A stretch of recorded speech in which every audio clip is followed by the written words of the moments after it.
권력형 게이트냐, 권력 게이트냐, 권력 게이트가 아니라고 생각할 수 있는 라임과 옵티머스 사태의 시작과 정점에 청와대 인사들 그리고 민주당 우리 그 소속 의원들과 관계자들, 금융감독원의 부실 감독, 공공기관과 법무부 장관까지 이렇게 언급이 되고 있습니다. 과연 정관계에 작동과 로비가 없었더라면 이렇게 공공기관 투자가 이루어질 수 있었을까? 이것은 권력과 깊이 연관이 되어 있다. 왜 그렇게 보시는지 먼저 말씀 부탁드리겠습니다.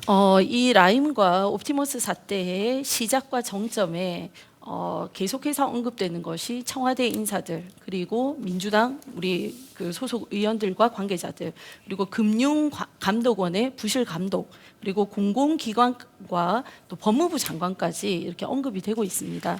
실질적으로 라임 사태 금융감독원이 2019년 6월 달에 인지를 하고 나서도 적극적으로 대응하지 않았습니다.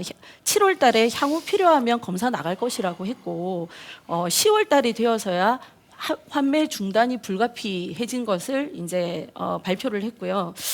그리고 11월 달에 회계법인 실사가 이제 시작되면서 당초 생각보다 부실이 심각하고 단순 유동성 문제가 아니다 이렇게 얘기를 했죠. 2020년 1월이 돼서야 은행의 불안전 판매에 대해서 추가 검사 검토하겠다. 왜 이렇게 미온적으로 금감원이 대응했을까? 아까도 말씀하셨지만 금감원에서 파견된 그 이제 청와대 행정관이 이 사건에 깊이 연루가 되어 있고 지금 옥중 서신에 대해서는 여당 층에서는 굉장히 무게의 중심을 두시는 반면에 이 그 김봉현이라는 분이 라임 사태에 대해서 진술하신 거에 대해서 여당 인사를 언급하신 거에 대해서는 지금 물타기를 하고 계세요. 어쨌든 강기정 청와대 정무수석, 기동민 김병우 더불어민주당 의원들에게 뇌물을 줬다라고 진술을 했고요. 또 많은 인사들에게 심지어 3박 4일 필리핀 여행도 보내줬다 이렇게 얘기를 했고 광주 MBC 사장 출신이 또 관계가 되어 있고요. 옵티머스의 경우에는 이혁진 대표라는 사람이 민주당과 뭐 깊이 관련이 되어 있다는 거 출마까지 하신 분이지 않습니까? 그리고 뭐 어떤 연유에서 투자를 하셨는지 모르겠지만 진영 장관도 가족들까지 동원해서 5억 원을 투자를 하셨고 김경업 의원도 1억을 투자를 하셨어요. 그 무엇보다도 공공기관에서 전파진흥원에서 670원이라는 방송발전진흥기금 등을 탈탈 털어가지고 투자를 하시고 이런 과정에서 과연 정관계에 믿을 만한 사람들이 없었더라면 작동과 로비가 없었더라면 이렇게 공공기관 투자가 이루어질 수 있었을까? 저희는 이렇게 생각을 하고 있고 이것은 권력과 깊이 연관이 되어 있다라고 2분 주장을 하는 30초 것이죠. 계속 쓰시고 계셔서요. 시간이 오버될 수 있으니까 잘 해주시고요. 우선 앞전에 황 부원님께서 이야기하셨던 펀드 하자 문건, 앞단의 말씀의 전부가 펀드 하자 문건에 나오는 내용입니다. 김재현 대표가 작성했다는 건데 이 펀드 하자 문건은 본인이 또다시 이런 진술을 했습니다. 금감원을 압박하기 위한 거짓 문건이다라고 김재현 대표가 또 이야기를 한 겁니다. 이 사안에 있어서 저희가 뭐 야당은 보고 싶은 것만 본다. 여당의 티만 본다. 이렇게 말씀을 하시지만 저희가 이 옥중 서신에서 드러난 내용에 대해서 뭐 야당 인사가 거론되기는 했지만 또 검찰총장이 거론되기는 했지만 저희가 옹호한 적 없습니다. 네.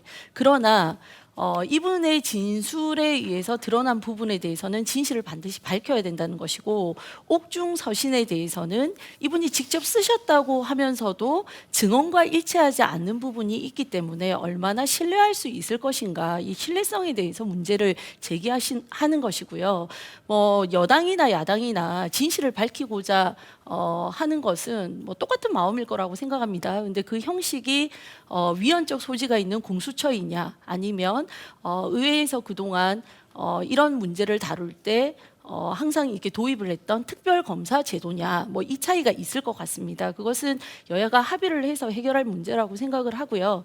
뭐 권력에 이게 과연 이제 권력 게이트냐 자꾸 이렇게 말씀을 하시는데요. 그럼 뭘 보고 권력 게이트가 아니라고 생각할 수 있는지 저는 사실 되묻고 싶습니다. 옵티머스 건에 정말 그 이모 행정관이죠. 이분이 과거에 농어촌 공사의 비상임 이사로 재직을 했어요. 그 이후에 이 옵티머스가 NH투자증권을 통해서 펀드를 판매하니까 농어촌 공사에서 30억이란 돈을 투자를 했습니다. 청와대 인사가 관여를 안 했다 이렇게 보기 힘든 구조겠죠.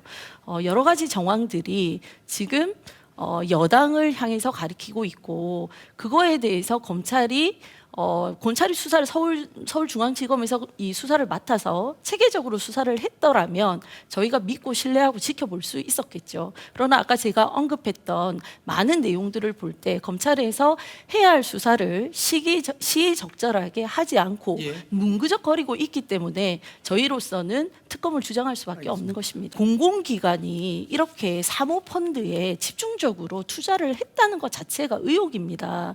한국전파진흥원 670억에 플러스 알파 지원했고요. 한국농어촌공사 아까 30억 말씀드렸어요. 마사회 20억, 건설관리공사 20억, 한국전력 10억, 한국도로공사 5억. 근데 제가 전파진흥원 같은 경우는 저희 상임이라서 살펴보니까 이게 공공기관 채권에 투자하는 안정상품인 줄 알고 계약을 했다고 하면서 계약서조차도 없어요. 제대로 이 사업을 봤다면 도저히 투자할 수 없는 곳에 공공기관이 투자를 한 것입니다. 거기에 또 로비를 한 정황들이 있어요. 그래서 그래서 저희는 이 사건이 어쨌든 권력과 무관하지 않은 사건이라는 거에 대해서는 의혹을 저버릴 수가 없고요. 그것은 드러난 여러 정황 증거가 있기 때문입니다. 물론 이 증언을 하신 분의 진술이 서신과 증언으로 오락가락 하시지만 어떻게 보면 옥중 서신보다 법정 증언이 위증을 했을 때 더 크게 가중처벌을 받는 것이지 않습니까? 법정에서 증언한 부분 이것에 대해서 우리가 더 제대로 짚어볼 필요가 있다는 생각이 들고요.